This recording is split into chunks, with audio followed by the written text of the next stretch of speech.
Salut les aventurières, je suis avec Sophie aujourd'hui. Salut. Salut Laure. On vient de se faire une journée de coaching et je voulais profiter qu'elle soit là pour parler un peu de ce qu'on fait ensemble en coaching illimité. Est-ce que tu veux déjà commencer par te présenter un peu ton activité? Ok, Sophie Lejeune, moi j'ai démarré mon activité il y a quelques mois d'accompagnement en développement personnel. Donc au départ, mon activité elle était orientée accompagnement, on va dire déblocage de l'inconscient avec l'hypnose et une méthode de libération de mémoire familiale. Et j'évolue aujourd'hui avec un accompagnement qui s'oriente plus vers du coaching coaching, on va dire, qui est pas très précis là ma réponse, mais tu vas me poser les questions qu'il faut Oui. Alors déjà, quand tu t'es décidée, on en parlait tout à l'heure, t'avais pas du tout prévu ce budget en fait Ouais. d'un accompagnement illimité.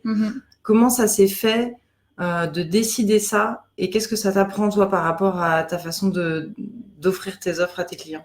Ouais, au départ, moi j'ai contacté Laure sur la partie offre de coaching sur 6 séances. Enfin, elle avait une offre soit 6 séances, 12 séances. Je me disais, 6 séances, bon, c'est déjà beaucoup, mais je sens vraiment que j'ai besoin d'être accompagnée. Et au final, elle m'a fait une offre en illimité sur 3 mois qui était x2 par rapport à ce que j'imaginais peut-être mettre éventuellement.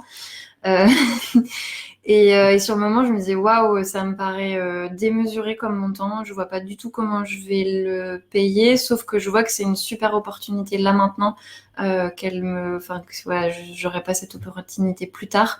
Et du coup, je me suis dit, ben allez, j'y vais. Et moi, j'étais aussi dans une phase où je prenais conscience que, en fait, je démarre un business de zéro. Donc, en gros, bah ouais, vivre de cette activité dans l'immédiat en partant de zéro, c'est pas si évident. Donc, je m'imaginais à ce moment-là peut-être reprendre un job à côté s'il fallait.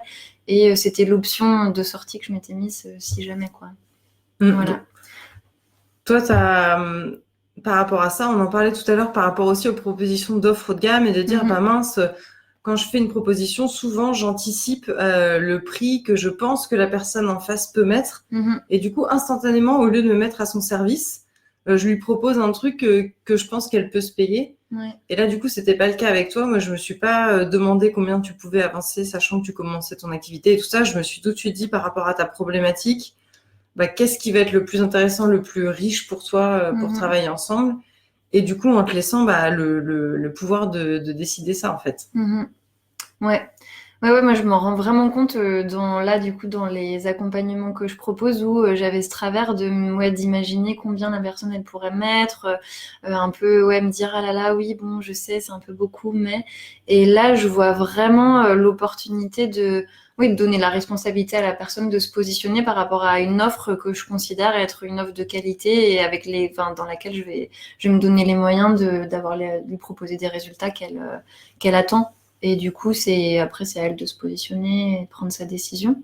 Donc ouais, là, je vois vraiment, enfin, je l'ai vécu moi, du coup, en prenant cette décision, et j'en prends, ouais, d'autant plus la mesure là, quand je démarre mes accompagnements, je vois tout l'intérêt bah, ça, d'emblée, en fait, j'amène la personne à prendre la responsabilité de son choix, et pas, du coup, faire le choix à sa place, me dire, ah oui, peut-être, machin, et jouer petit pour elle, alors que peut-être qu'elle peut jouer grand aussi, d'elle-même. Et du coup, c'était quoi les résultats de ce premier mois de coaching, parce qu'on vient à peu près de faire un mois ensemble. Ouais. Le premier résultat, t'as mis x2 dans le titre. C'est vrai qu'en fait, moi, je suis arrivée, j'ai fait x2 direct, ce qui était pas, enfin, que j'imaginais pas. Donc, voilà. Donc, concrètement, ce que je te disais, c'est que j'ai payé déjà mes 2 premières échéances du coaching avec mon activité, ce que pareil, je savais pas. Le résultat est là que je viens de voir aujourd'hui quand on a travaillé ensemble. C'est vraiment, donc, aujourd'hui, on a fait le design de mon offre haut de gamme. Au départ, ça me paraissait complètement dingue d'imaginer faire une offre haut de gamme, clairement. Je me sentais pas du tout. Et au final, en fait, j'évolue vers une offre qui me correspond vraiment et dans laquelle je valorise autant ce que j'ai, enfin, ce avec quoi je suis amenée arriver dans mon entreprise et ce que j'ai fait avant, en fait. Donc, peut-être pour redonner des éléments que j'ai pas dit quand j'ai dit coaching au début, c'est que Là, je démarre, je fais une offre où je vais faire des propositions d'accompagnement de salariés qui veulent en évolution professionnelle ou d'entrepreneurs qui veulent développer les partenariats, le réseau. Du coup, j'amène mon expertise aussi que j'ai eue dans ma vie salariée d'avant. Et ça, je l'avais pas du tout d'emblée. Et du coup, d'un coup, j'ai regardé tout à l'heure et je me suis dit, ah, mais c'est génial. En fait, j'ai l'impression du coup, de faire ce que j'avais rêvé faire et que j'avais pas écrit, que j'imaginais pas. En tout cas, que j'avais pas osé, en fait, aller jusque-là quand j'ai démarré mon entreprise, en fait. Pas du tout. Et ça, c'est cool. Donc, t'es passé de je vais peut-être reprendre un job salarié parce que je sais pas si je peux y aller à 100% tout de suite à mon CA double et en plus là, je suis en train de me créer mon job sur mesure, quoi. Ouais, c'est ça. Exactement. Cool.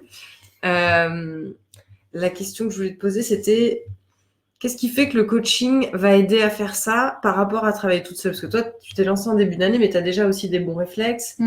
Effectivement, ton activité, elle commençait déjà à se développer. Qu'est-ce qui fait que on se dit, dans ce cas, je prends un coaching par rapport à je me débrouille toute seule? Moi, ce qui a été déterminant dans mon choix, c'était qu'il y avait le coaching plus la supervision. Et donc, je savais à ce moment-là, c'était évident que je voulais aller vers le coaching. J'étais pas formée et je ressentais le besoin d'être supervisée. Donc, ça a été déterminant dans mon envie de pouvoir être supervisée. Ça, c'était important. Après, tu me demandais quoi dans... Qu'est-ce qui se passe? Imaginons que tu n'aurais pas pris ce coaching, tu serais oui. débrouillée toute seule. Tu penses que tu en serais où, même si c'est toujours... J'en serais pas là. Enfin, même au départ, tu m'as fait faire une petite offre, du coup, sur 4-5 séances là d'accompagnement, j'étais pas prête du tout à faire cette proposition, quoi. Donc, ouais. Donc j'ai déjà démarré sur une offre et ouais, ça a été direct. Je pense que j'ai démarré mon activité, j'étais sur des séances individuelles. J'osais pas du tout. Plusieurs personnes me tannaient en disant non mais Sophie, tu devrais faire des offres plus sur plusieurs séances parce que puis moi je voyais bien l'intérêt de ça, mais je bloquais. Du coup j'aurais été encore au même endroit. Et puis surtout ouais clairement là ce que je disais sur le contenu que j'amène, l'expertise que j'amène, j'aurais pas du tout amené ça si j'avais pas fait le coaching avec toi, clairement. Ok, chouette. Est-ce qu'il y a autre chose que tu veux partager s'il y a des gens qui regardent et qui se disent je sais pas si le coaching du coup c'est fait pour moi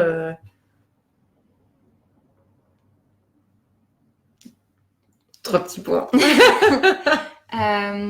Ouais, c'est exigeant le coaching. On en parlait tout à l'heure quand tu disais finalement prendre des séances de coaching, par exemple prendre 6 séances de coaching, c'est facile, tu sais que tu as 6 séances, tu vas bosser ça, tu vas bosser ça.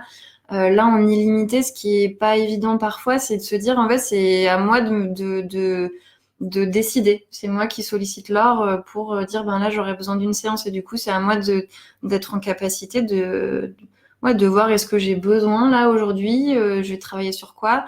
Et je sais que moi un des réflexes que j'avais avant, c'est la recherche de validation extérieure. Il y avait un peu un mouvement chez moi de me dire coaching, je vais trouver quelqu'un qui va me rassurer, qui va me valider, qui va me dire mais c'est génial Sophie ce que tu fais. Et voilà, en fait du coup c'est exigeant quand même. Ça demande, c'est exigeant. Et en même temps, ça amène la prise de responsabilité sur soi. Et puis, clairement, ça amène à se dépasser, à se donner les moyens. Comme je disais, là, je m'autorise des choses que je ne me serais pas autorisée si je n'avais pas fait ce coaching. Donc, c'est super. Trop bien. Comment on fait pour te trouver ? On me trouve sur mon profil pro qui est affiché là sur la page Les Aventurières. On me trouve à Lannion, dans les Côtes-d'Armor, dans mon cabinet. Et on me trouve... sur mon site internet aussi, on me trouve facilement, quoi. Ok, Sophie Lejeune, c'est ta page pro. SophieLejeune.fr. Et SophieLejeune.fr, ton site. Super. Ouais, c'est ça. Et puis Les Aventurières, sur la page Les Aventurières de Facebook ou le site lesaventurières.com pour du coaching entrepreneur qui déboîte. Merci beaucoup pour ton témoignage. Merci Laure. On va aller se balader maintenant, profiter du beau temps. Oui. Salut. Bon après-midi.